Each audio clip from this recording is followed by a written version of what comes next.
So that's one flower nozzle. This is a Wilton 1B, which is a drop flower nozzle, and this can create a hydrangea effect, a lovely generous swirl, a rosette effect, or an ice cream swirl effect. The first technique is to simply hold the bag vertically in the center of the cupcake.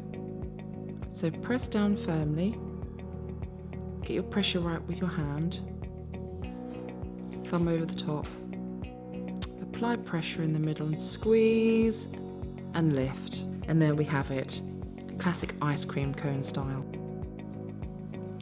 So this time we're going to apply small amounts of pressure to release individual looking flowers. This will look like a hydrangea. So piping vertically, squeeze, release, squeeze, release, squeeze, release.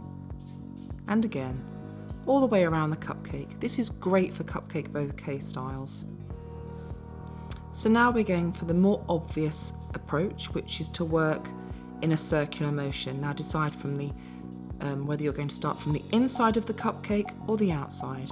Now if we start in the inside look and move our way around in a circular motion, you get the classic rosette shape.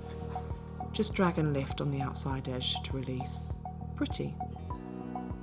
Now if you want to approach it the other way, which is to start on the outside edge of the cake, I'm just going to clean my nib. Here we go, so from the outside edge, squeeze and drag round in a circle. Keep going, squeeze, more pressure and release. And there you have a very generous cupcake topping.